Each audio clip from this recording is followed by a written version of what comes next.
Ei, professora, em qual sala você está?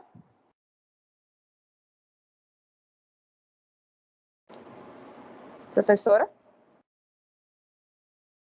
Não está saindo sua voz. Seu microfone não está ligado. Professora, nossa sala é a sala 15. Inclusive, nós estamos aqui esperando você. Professora aí? Oi? Dá para escutar agora? Não, não dá mais.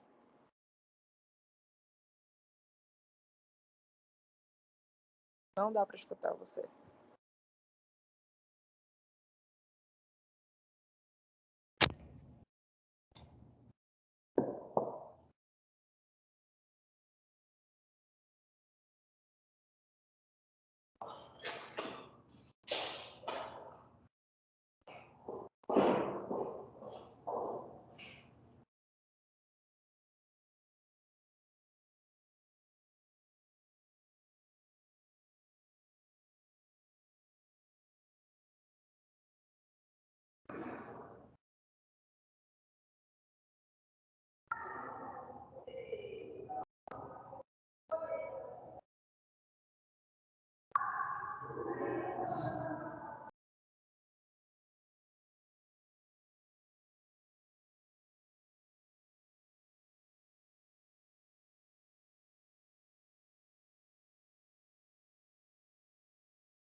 E agora, vocês me ouvem? Me ouvem? Sim, professora. Tá. Perfeito. Deixa eu só colocar aqui o slide.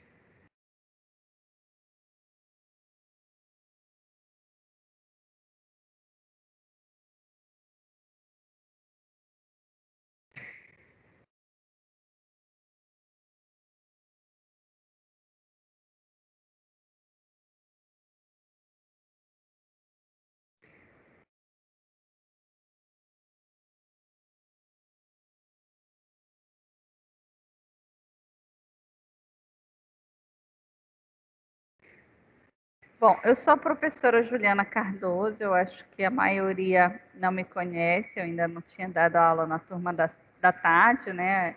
É a primeira disciplina que eu vou ministrar agora à tarde, mas já estou vendo duas carinhas que já foram de outras turmas, né? Que é a Bianca, acho que a Bianca já foi minha aluna. Eu vi aqui a Joiane também, mas não está online, mas eu já vi Eu e aqui. a Maria, Giovanni. Aqui, a Joane. Sejam bem-vindos. Então, na semana... Oi, prof. Obrigada. Na semana passada, eu fiz uma apresentação da disciplina, o que a gente vai ver, eu apresentei o plano de aula. Essa disciplina, ela fala dos fundamentos da clínica psicológica, tá? Ou seja, o início, né? Tudo aquilo que é necessário para que a gente possa compreender o que é a clínica, tá? Então, a gente vai falar da clínica em todos os seus contextos, desde o momento que ela surgiu até a atualidade, né? Compreender esse conceito de clínica. Tá? Então, é uma disciplina de fundamentos, não é uma disciplina onde a gente vai abordar ou aprofundar abordagens. Né? A gente vai falar de uma forma geral sobre clínica na psicologia, independente de abordagem. Né? O aprofundamento de abordagem vocês vão ver posteriormente, lá pelo 8º semestre, quando vocês forem rever as abordagens. Tá? Então, aqui é somente os fundamentos. Então, dando prosseguimento ao que a gente iniciou na semana passada, a gente começou a falar sobre os processos, né, de história da clínica. Eu gostaria de iniciar a aula de hoje falando, né, sobre a resolução do nosso Conselho Federal de Psicologia 10 de 2000, que coloca a prática, né, da psicoterapia, da prática clínica, para a gente entender, conhecer essa resolução, para que a gente possa compreender exatamente o que é essa clínica em psicologia. Antes da gente começar, eu trouxe aqui algumas imagens, né? E aí, para a gente compreender, né, eu lembro que na semana passada, quando eu perguntei, né, tinha apenas uma aluna que estava de forma presencial, eu perguntei quando ela começou, ela pensou em fazer psicologia, qual foi a imagem, né, o que ela pensou.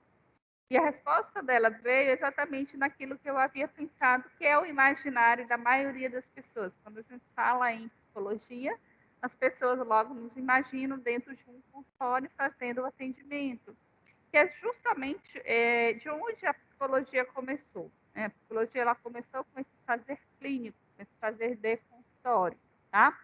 Mas hoje a gente já entende a clínica para além disso. A clínica não é só o consultório, tá? Então, eu coloquei aqui, né? Clínica, trabalho com vultos, é clínico, né? É o trabalho de consultório e as outras vertentes que a gente vai conversar aqui sobre o que é essa clínica. Então, especifica e qualifica a psicoterapia como prática do psicólogo. Então, essa resolução, ela fala exclusivamente da psicoterapia, ok? Vamos conhecer. Artigo 1, ela fala o seguinte: a psicoterapia é prática do psicólogo por se constituir técnica e conceitualmente um processo científico de compreensão, análise e intervenção, que se realiza através da aplicação sistematizada e controlada de métodos e práticas psicológicas, reconhecidos pela ciência, pela prática e pela ética profissional, promovendo a saúde mental e propiciando condições para enfrentamento de transtornos psíquicos de indivíduos ou grupos. Então, a resolução ela é muito clara sobre o que é psicoterapia, tá? O que a gente faz dentro desse processo psicoterapêutico? É um processo que se utiliza métodos e técnicas de psicologia.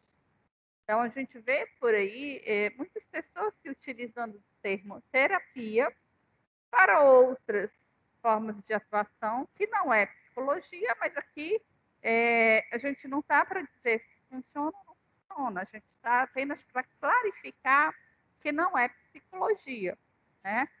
Que é psicologia é a psicoterapia. E daí é importante que, às vezes, essa palavra que está muito popular, terapia não necessariamente é da psicologia, né? Não necessariamente é o nosso vazio. Quando vem a palavrinha psicoterapia, a gente já consegue nomear e dar muito mais propriedade, que é o nosso vazio. Então, eu gosto de utilizar o termo psicoterapia e não terapia, como a maioria de nós, para encurtar, acaba falando e, às vezes, se confundindo com as outras terapias que estão por aí no mercado, que não são psicologia, tá? Então, é da gente entender que a psicoterapia é prática do psicólogo com essas características.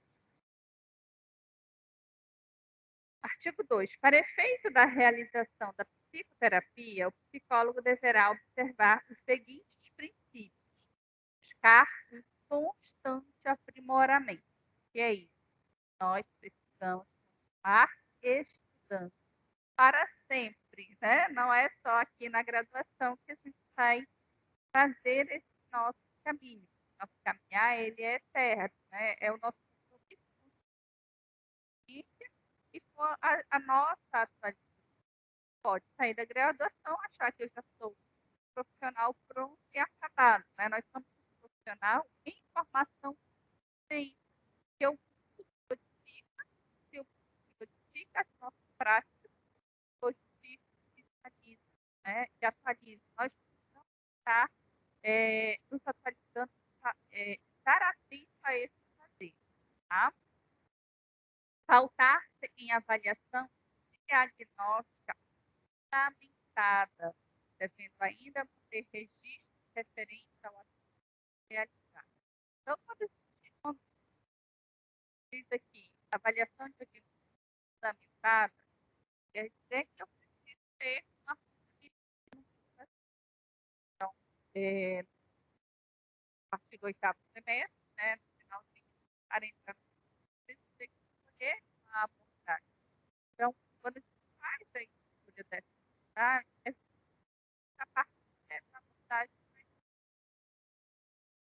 né, o seu processo vai ser montado nessa abordagem. Tá? De olhar a partir daquela. Né? Então, isso quer dizer o quê? Eu dar a oportunidade eu Professora, com licença, Oi. tá falhando bastante, não sei se é o microfone, não tô entendendo quase nada. Fora a Silene, o restante está ouvindo ou também está falhando? Não, está Está falhando. falhando, professora. Bom, para vocês não estão vendo, né? Eu não sei. Aqui está tudo normal. Posso tentar ver se eu consigo um outro microfone em outra sala. Olha, espera aí. Vou tentar tirar isso aqui para ver. E agora? Acho que agora tá bom, professora. E agora? Tá bom. Tá bom? Uhum. Melhorou, Tá dizendo que professora. agora tá bom. Eu acho que tem a ver com sensibilidade do microfone, eu acho. Mas aí, não sei. O que eu fiz aqui é porque estava com a caixa para as meninas que estão aqui. Eu tirei. Mas aí vocês têm que me dizer se realmente ficou bom. Se não for isso, provavelmente é a internet, né?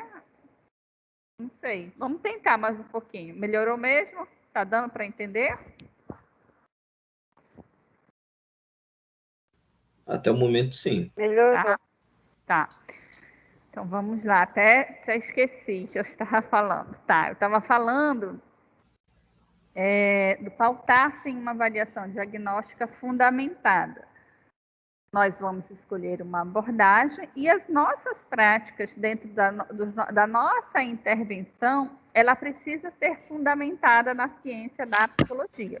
Então, por exemplo, eu não posso utilizar outras práticas no meu fazer enquanto psicólogo num processo de psicoterapia, de práticas que não são reconhecidas pela psicologia. Exemplo, vou usar florais de Bach no meu processo. Eu vou indicar que o cliente se utilize de florais de Bach. Isso é uma técnica, isso é uma intervenção que não faz parte da psicologia. Tá? A gente não está dizendo, não está em discussão se funciona ou não funciona. A gente está em discussão que a gente não pode utilizar coisas que não são da psicologia. Então, isso não faz parte. E para isso vai todas aquelas outras terapias que não faz parte da psicologia. Então, no meu fazer, eu preciso me utilizar da intervenção da psicologia, pautada cientificamente. Tá? É importante, o registro, todos os nossos atendimentos, eles precisam ficar o quê? Registrados.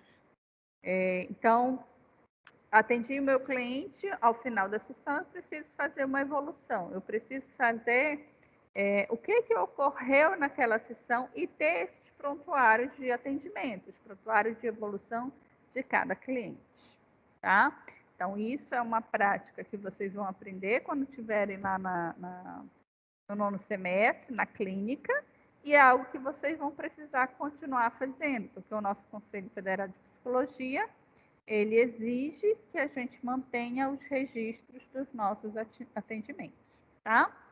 Então, nesse registro vai estar indicando lá o que a gente utilizou, se a gente aplicou teste, queixa inicial, o desenvolvimento das sessões, interrupção ou alta ou encaminhamento para alguém, ou seja, a gente precisa manter os nossos registros de atendimento, tá? Esclarecer a pessoa atendida o método e as técnicas utilizadas, mantendo-a informada sobre as condições do atendimento, assim como seus limites e as suas possibilidades, tá? Então, aqui precisa estar muito claro ao nosso cliente o que eu utilizo, Vou aplicar um teste, por exemplo. Pelo que eu vou aplicar o teste? Qual é a minha abordagem? Qual é a minha forma de atuação? Quando coloca aqui, assim como seus limites e possibilidades. A gente não pode, dentro do nosso fazer da psicologia, dar garantias de sucesso do processo para o nosso cliente, tá? Então, digamos, fazer divulgação do nosso serviço e colocar lá, prometer cura, para determinada transtorno, qualquer que seja a demanda, a gente não pode prometer. Por quê? Entra justamente aqui, os nossos limites e possibilidades, Então, tudo vai depender, a gente vai oferecer o serviço, mas a gente não pode garantir, que realmente vai funcionar. Que também vai depender do quê?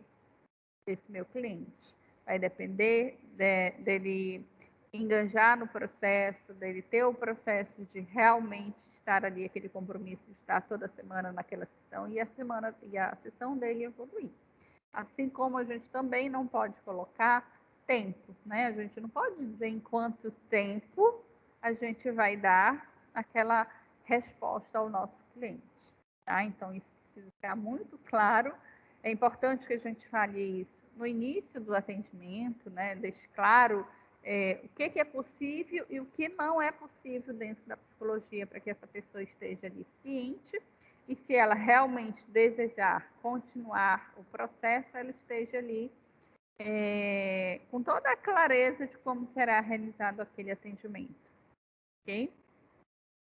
Fornecer sempre que solicitado pela pessoa atendida ou seu responsável informações sobre o desenvolvimento da psicoterapia, conforme o Código de Ética Profissional do Psicólogo, ok? Então, a pessoa pediu informações, qualquer que seja, está com curiosidade, quer algum esclarecimento, é nosso dever dar essa informação ao nosso cliente.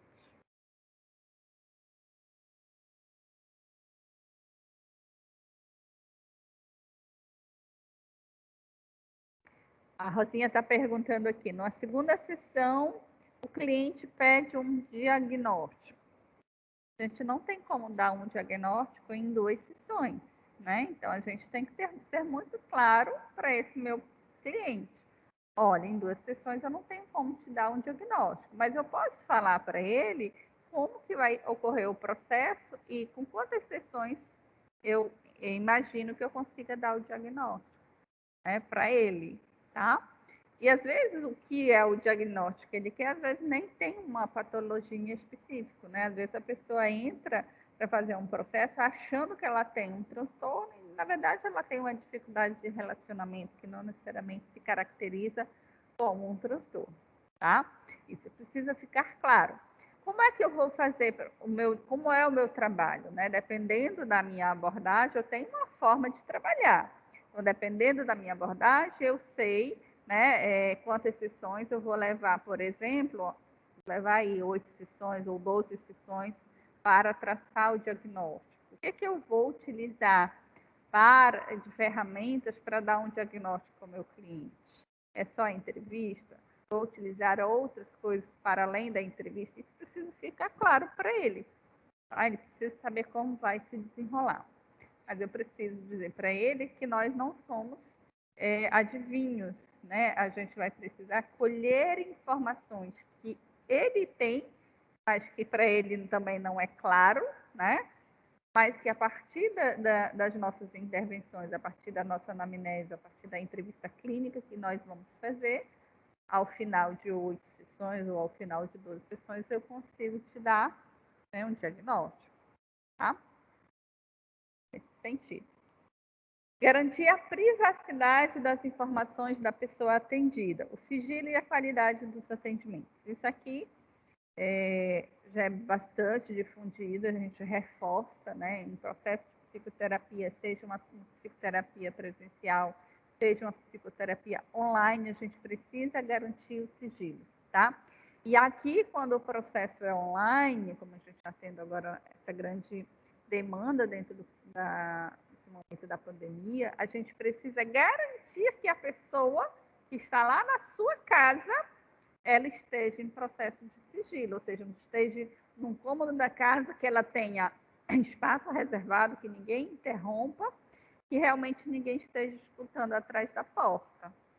Porque se eu não consigo, se isso não está claro para ela que ela precisa garantir isso, tá?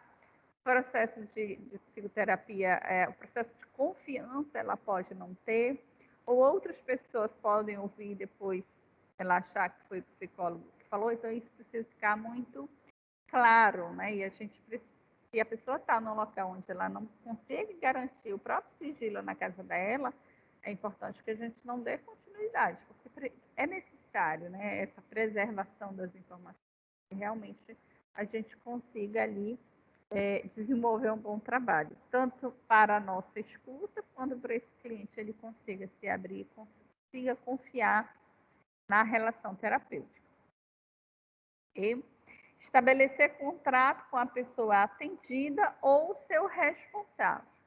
Primeira sessão, é importante que a gente faça um contrato. Alguns psicólogos fazem um contrato formal, assinado, e alguns psicólogos fazem o contrato informal, de forma verbal. Mas, independente se é escrito ou verbal, você precisa deixar muito claro o que pode e o que não pode no trabalho com você. Por exemplo, digamos, uma coisa bem polêmica, né? É sobre os valores, cobrar ou não cobrar aquela sessão que o cliente faltou. Isso vai depender do contrato que você estabeleceu com o seu cliente. Se na primeira sessão, no momento do contrato terapêutico, você falou para ele, olha, fulano, as minhas sessões, eu trabalho da seguinte forma. O processo terapêutico ele acontece uma vez por semana, então nós vamos marcar toda segunda-feira, às 14 horas, e eu estarei aqui disponível para você. Se em algum momento acontecer uma situação e você não puder vir, eu peço que você me ligue, né? Até 4 horas antes ou até um dia antes. Aí eu preciso dizer até quando ele pode me ligar para desmarcar e eu não vou cobrar. Né? Eu preciso deixar claro. Não tem escrito quanto tempo de antecedente o cliente precisa desmarcar para eu não cobrar. Preciso estar claro como eu trabalho, tá? Para que depois ele não seja pego de surpresa e fique insatisfeito. Então, digamos, você precisa desmarcar com pelo menos 4 horas de antecedência. Se você não desmarcar ou desmarcar em cima da hora, essa consulta será cobrada. Por que será cobrada? Porque eu estarei aqui disponível para você. Já deixei de fazer outras coisas para estar aqui no seu horário disponível. Então, será cobrado. Então, isso precisa estar claro no nosso contrato terapêutico. É isso que está dizendo aqui.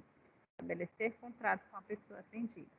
Assim como, se você chegar 10 minutos atrás, nosso horário é às 14 horas até às 14h50. Se você chegar 10 minutos atrasado, 15 minutos atrasado, esse horário já está contando da sua sessão e não será reposto ao final. Você precisa ter o compromisso de chegar pontualmente às 14 horas, porque às 14 horas eu já estarei disponível aqui para você. Então, a gente precisa deixar tudo muito claro desse contrato terapêutico. E esse contrato terapêutico ele precisa ocorrer na primeira sessão. Né? Então, eu estabeleço quais são as regras, quais são os critérios, e a pessoa pode aceitar ou não. Se não pode, eu no meio do caminho não falei sobre isso e ir colocando regras para a pessoa aceitar que ela não concorda. Ok? Alguma dúvida sobre isso aqui? Ficou claro? Dispor para a consulta da pessoa atendida de um exemplar do Código de Ética do psicólogo. Tá? Então, é bom que a gente tenha, por exemplo, na sala de recepção, nosso código impresso, lá disponível para os nossos clientes, por exemplo. Okay? Artigo 3º, 4º e 5º. Né? Os casos omissos serão resolvidos pelo plenário do CFP. Esta resolução entra em vigor na data da sua publicação. Revoga-se as disposições ao contrário. Tá? Então, em 2000, já temos aí 21 anos, né? Foi estabelecido essa resolução que especifica sobre o processo de psicoterapia. Ok? E agora, então, a gente vai falar desse início da clínica. Como foi que surgiu esse fazer clínico do psicólogo? Nossos contatos iniciais. Né? Então, o Conselho Federal de Psicologia, em recente pesquisa, na verdade, essa pesquisa ela foi feita em 2001, mas de lá para cá o Conselho ainda não fez outra pesquisa. Tá? Na verdade, o que a gente vai conversar aqui é um artigo onde eu peguei os principais pontos desse artigo para estar trazendo aqui para a gente estar conhecendo e discutindo esses pontos importantes. Então, o artigo ele começa justamente falando dessa pesquisa, né, sobre a atuação dos psicólogos no Brasil, onde eles colocam que 75% de atuação entre as profissões, né, estavam nessa data, a maioria se dedicava o quê? Ao consultório, tá? E 12% dentro da psicologia da saúde. Então, há 21 anos atrás, nossa maior área de atuação era o consultório. E, em segundo lugar, com pouquíssimas diferenças, né, 12% era a psicologia da saúde. De lá para cá, o conselho, ele até fez, mas ainda não saiu o resultado, eu acho que no final do semestre passado, ele até fez uma outra pesquisa com os psicólogos para saber onde eles estavam atuando, mas eu ainda não vi esse resultado. Então, essa foi uma pesquisa que foi feita há 21 anos atrás, mas eu acredito que ainda continua. A maioria de nós, psicólogos, estamos atuando na clínica, né? É um campo de atuação aí, que foi de onde a psicologia surgiu, o fazer inicial foi nesse fazer clínico.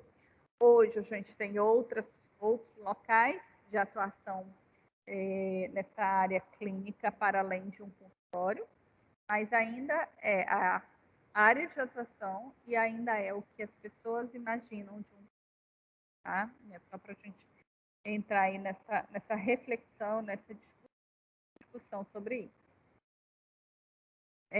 O nome clínica, ele advém do grego kliné, ou seja, leito, que é a do médico, que é a cabeceira do doente. Examina as manifestações da doença para fazer diagnóstico, um prognóstico e prescrever um tratamento. Então, na verdade, o nome clínica, anamnese, todos esses nomes, eles eram, né, e vieram da área médica. Tá? Então, no início, quando os psicólogos surgiram, né, teve aí uma briga, sim, né, sobre o nome psicoterapia, né, porque era um fazer do médico, né, a área clínica, né, não pode ser clínica, quem clínica é médico, quem dá diagnóstico é médico. Então, teve, sim, né, muitas discussões justamente por esse início. Nós viemos, sim, né, dessa dissidência aí da medicina. Freud era médico, né, então a gente tem aí dos passados essas questões da clínica que nos antecederam, fazer médico.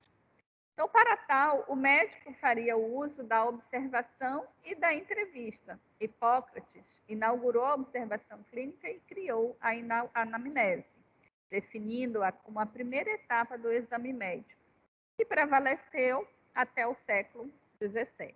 Tá? Então, percebam que muito antes, né, de existir psicologia, já se existia, né, esse fazer clínico, tá? E o início mesmo se deu por Hipócrates, ou seja, lá na época da filosofia, né? E quando ele coloca aqui que criou, né, a observação, a entrevista, criou a anamnese, nós fazemos isso no dia a dia. Se eu chegasse aqui, né, dizendo que eu estava com uma dor de barriga, vocês provavelmente, ou a gente faz, né, quando alguém diz que está com dor de cabeça ou está sentindo dor não sei aonde, a gente começa a perguntar, mas o que você está sentindo? Onde é que está doendo? Como é essa dor? O que é isso? É exatamente, né, uma observação e uma entrevista como uma forma de conhecer que nós fazemos no nosso dia a dia. E o Hipócrates iniciou lá nos primórdios, né, para se conhecer o que o doente sentia através da pergunta. Tá? Segundo Rezende, né, Foucault introduziu uma confusão histórica ao enunciar a origem da clínica no final do século XVIII e início do século XIX, tá? Porque é bem antes disso que justamente já é desde lá do Hipócrates. Na verdade, a clínica médica surgiu com Hipócrates, que ocorre no período um avanço dos recursos técnicos usados no diagnóstico. Então, no século XVIII, não é que surgiu esse fazer clínico dos médicos, ele se desenvolveu, ele se aprimorou, mas Hipócrates já fazia isso no dia a dia, né, lá na Grécia. Então, Foucault, em seu livro Nascimento da Clínica, considera o fim do século XVIII e início do século XIX como a época em que despontou a clínica médica. Seria mais apropriado falar em crescimento em lugar de nascimento, pois o método clínico já existia desde Hipócrates. Então, a clínica, ela ganhou, além da já consolidada observação junto ao leito do paciente, um segundo momento fundamental, o do ensino. Tá? Então, além dessa observação daquela pessoa que estava acamada, que estava no leito, né, já se passou posteriormente a ensinar, ou seja, aquelas pessoas que estavam ali aprendendo medicina, né, através do ensino, né, através do observar e através do olhar aquelas pessoas que estavam ali no leito. A formação do método clínico esteve ligada, portanto, ao direcionamento da observação médica para o campo dos signos e sintomas. Os diferentes signos, pulso, respiração, pressão, designam os sintomas. O sintoma é indicador soberano da doença, além da sua aparição, o seu significante. Então, a medicina lá nos seus primórdios, para ela identificar uma doença, identificar o que a pessoa sentia, poder fazer ali, traçar o diagnóstico, ela prestava atenção no quê? Então, o que a pessoa sentia, né? Quais são os signos? O que está vindo ali? Qualquer qualquer coincidência, não era coincidência, mas a gente usa isso também na psicologia. Como é que a gente faz para entender ou encontrar o diagnóstico no nosso cliente?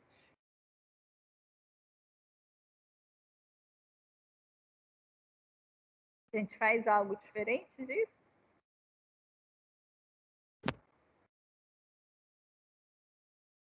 A gente presta atenção nos sintomas?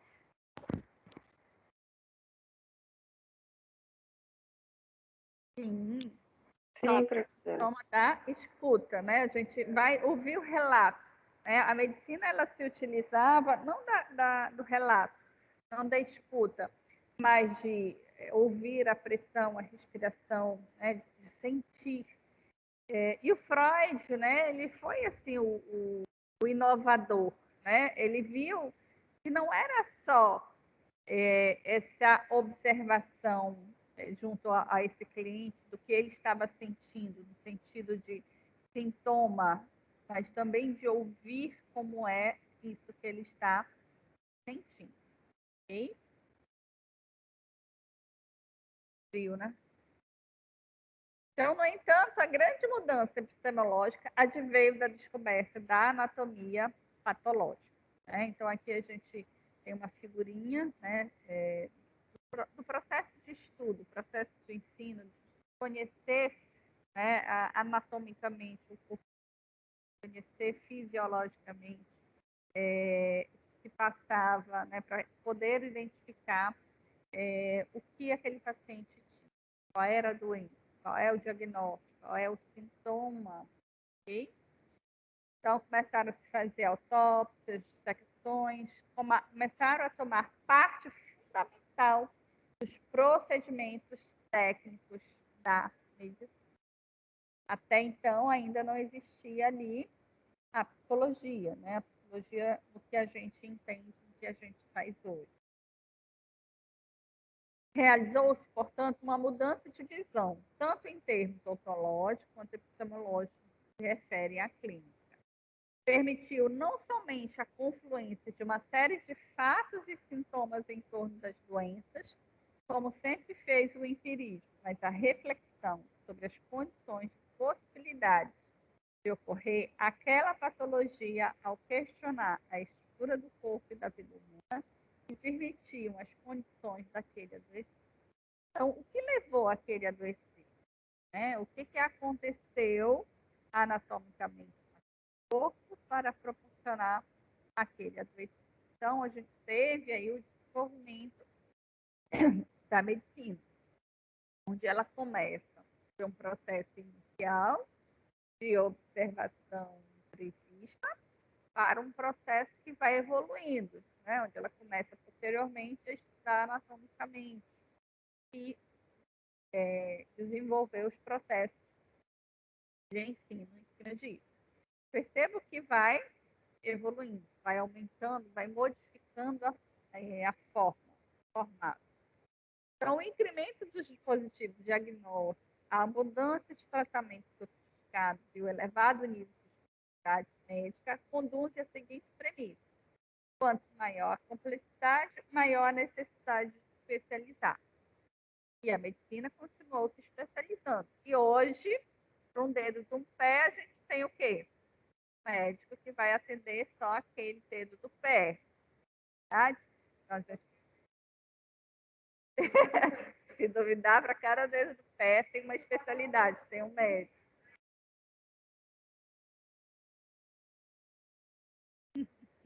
Exatamente.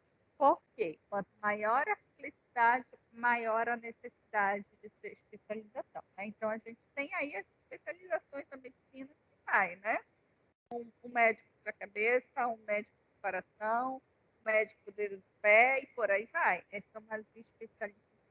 Né? Então, é algo que, se a gente olhar para a psicologia, a gente também vai tendo essas especializações.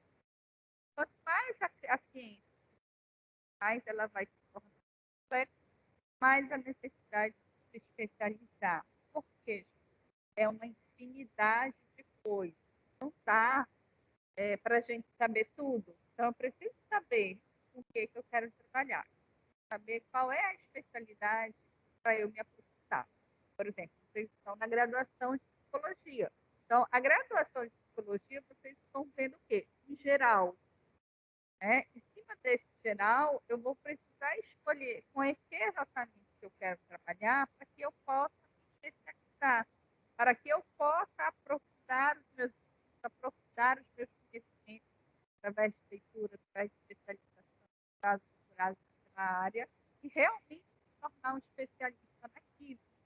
E eu consigo, em cima disso, dar um melhor atendimento ao meu cliente. Que é impossível, né? A gente, humanamente, a gente saber a psicologia é fácil, né? Tem muitas áreas que precisam me aprofundar a partir da psicologia. Tá? Eu não quero dizer, né, que eu vou sair psicólogo e vou, por exemplo, vou escolher 2 áreas para atuar, por exemplo. Né? Mas para atuar, vou ter um pouquinho mais de conhecimento, mas a partir disso, minha profissão realmente seja um profissional capacitado para dar o melhor. Né? Porque... Licença, professora, o áudio está falhando novamente. De novo, oh, meu Deus. E agora? Agora tá, eu acho que é o microfone mesmo que estava. Então, vou ficar segurando aqui. E assim, sem a máscara, melhora? Ou tanto faz? Eu acho que tanto faz. Eu acho que é a posição do microfone. Vou pôr bem aqui. O que é que tu falou?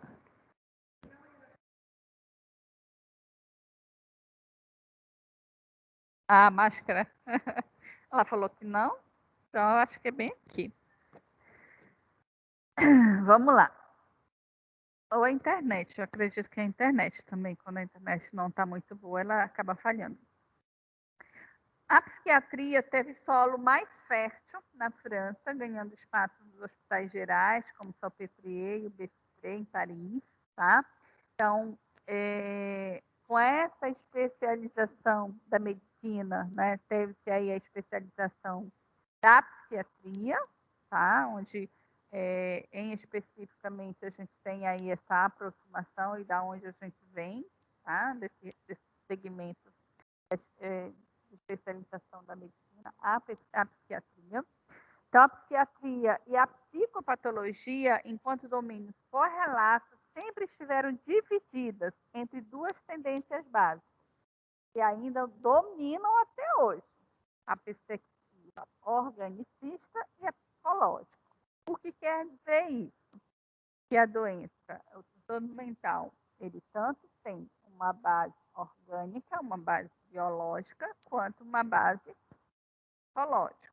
Né? Então, a gente não pode assegurar que é só psicológico e nem pode assegurar que é só biológico. Né? Há processos, né, de modificações biológicas dos nossos hormônios, As formas de fazer sinapses que alteram, tá? Então, esse foi o pensamento lá atrás da psiquiatria, tá? Que existiam, então, aí essas duas causas para os transtornos mentais. E isso ainda está presente, né? Ainda não se vê uma outra forma de pensar para além dessa. Ainda temos essa mesma perspectiva nesse momento atual. Tanto uma perspectiva quanto a outra postulam de maneira geral a existência de uma natureza a priori, orgânica ou psíquica, que determina a doença e que, portanto, ela deve ser desvelada. Tá? E como é esse desvelar? Como é que eu vou encontrar o que acontece? Como é que eu vou encontrar as causas? Como é que eu vou dar o diagnóstico? É justamente o nosso fazer. Como é que a gente vai traçar uma linha de raciocínio a partir das minhas hipóteses, né? Então, o cliente chega, traçou, falou para mim uma queixa. Em cima da queixa que ele me traz, eu vou ter que fazer o quê? A minha hipótese diagnóstica, né? Em cima do relato, a partir da minha experiência, seja prática, minha experiência teórica, eu consigo pensar, né, o que pode ser isso que ele está me falando. Então, eu vou traçar lá pelo menos umas 3 hipóteses. A partir das minhas hipóteses, eu vou traçar uma linha de raciocínio. O que eu vou desenvolver, o que eu vou utilizar de métodos e técnicas, por exemplo, para confirmar ou não a minha hipótese diagnóstica e poder dar um diagnóstico para aquele meu paciente, né, ou cliente. Em cima do meu diagnóstico, eu consigo prever o quê? Como será o prognóstico. Então, chegou alguém, e aí, ao final, temos um diagnóstico de esquizofrenia. Eu posso prever um prognóstico da esquizofrenia? Posso, né? Eu tenho uma ideia como normalmente evolui uma esquizofrenia. Depressão, eu posso traçar um prognóstico? Posso. E assim vai, né? Prognóstico é a perspectiva de como aquilo pode evoluir, certo?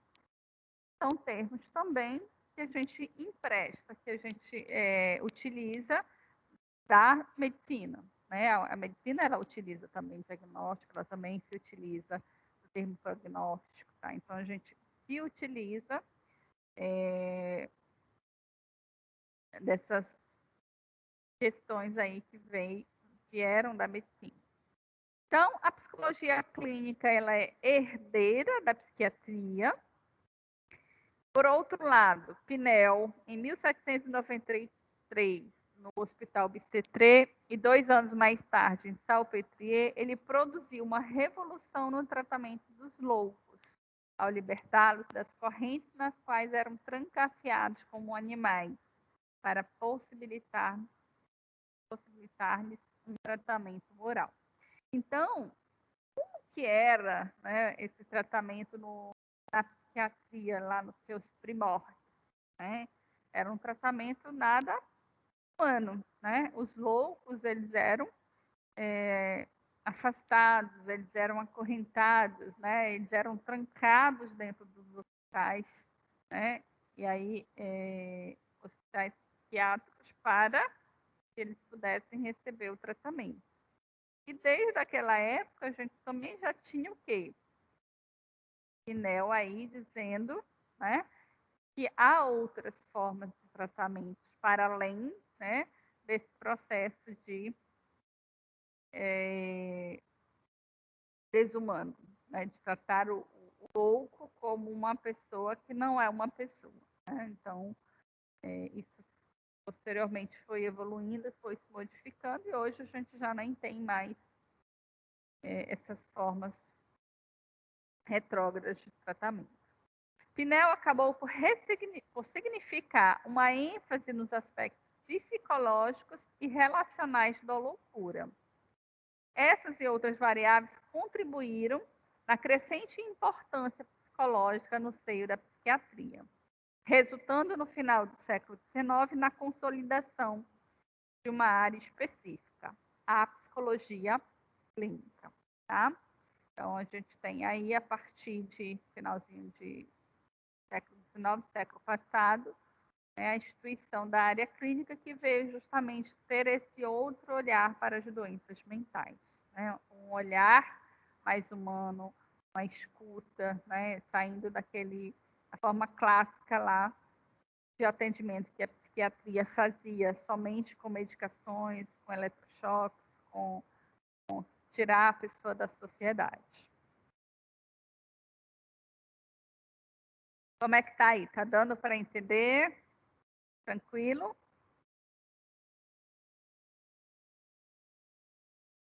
A clínica psicológica, ela é herdeira do modelo médico, no qual, como já dissemos, cabe ao profissional observar e compreender para posteriormente intervir. Isto é, remediar, tratar e curar. Então,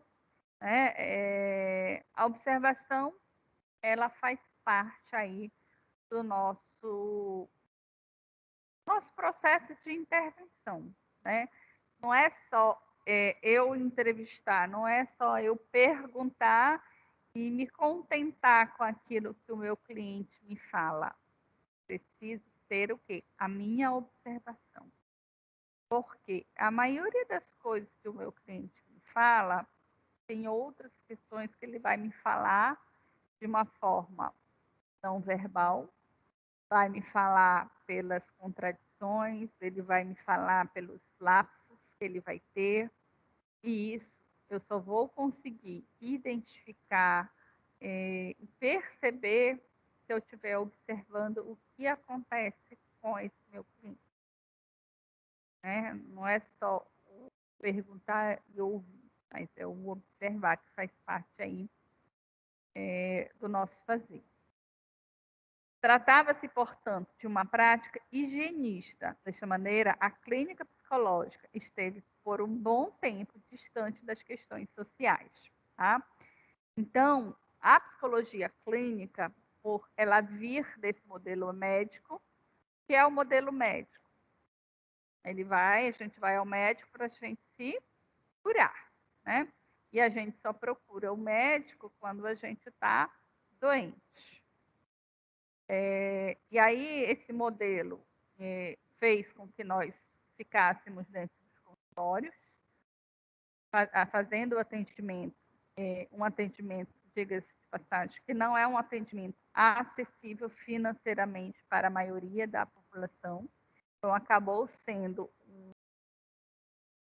uma forma de tratamento elitista, sim, né? Então, se é elitista, não consegue atender a todas as classes da população. Então, nós ficamos muitos anos aí nessa forma de fazer que não estava, que veio, né, desse modelo, que é o modelo médico, tá? Então, a gente seguiu nessa linha por muitos e muitos anos. E numa linha também, gente, de um tratamento longo, né? Então, a psicologia, ela sempre foi muito questionada por ter muito tempo de tratamento. Então, por exemplo, se a gente pensar na psicanálise, na análise principalmente, ela é extremamente longa, né? E aí a gente não está falando da psicologia em si, mas a psicanálise já processo em separado, é extremamente longo, né? Então, desde lá, já tinha-se essa preocupação, né? E vieram-se as questões de psicoterapia breve, né? De poder atender de uma forma mais rápida. A própria psicologia, né? Ela não seguiu o modelo da psicanálise muito longo, acabou sendo mais breve, mas mesmo assim, ainda bem extenso. E que a sociedade, ela foi demandando, pedindo e precisando, né, da ciência psicológica, de uma atualização, né, onde a gente precisava estar mais acessível à população, então, direito de fazer atendimento clínico como psicólogo é só para quem tem dinheiro e o restante da população, né? Então, veio aí dessa necessidade da gente se reinventar, né? A psicologia ser mais acessível, a psicologia conseguir, né, ter outras formas de atuação. E isso a gente vai modificando a nossa forma de atuação.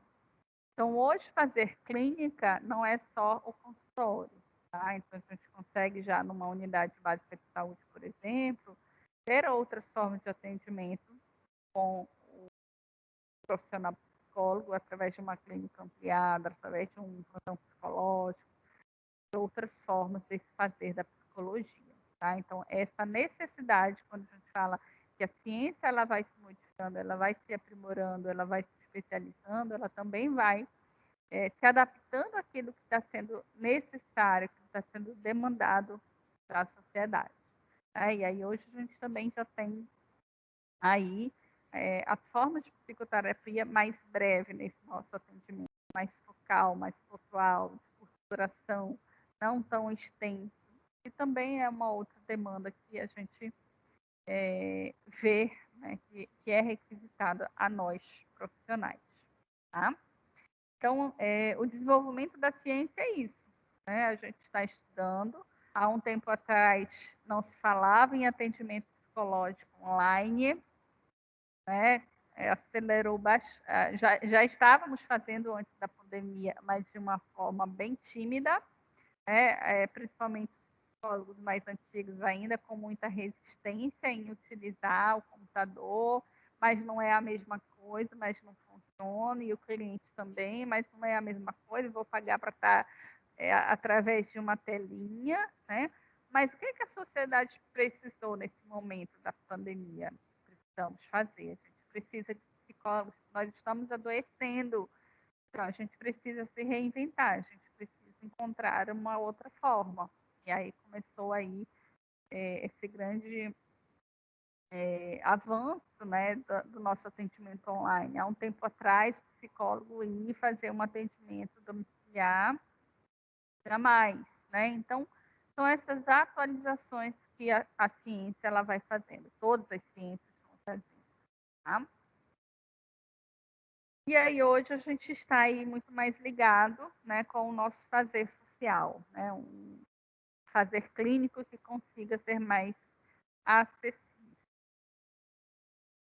Já está 100%? Não, né? A gente ainda está caminhando, mas a gente já conseguiu pelo menos perceber essa necessidade da sociedade.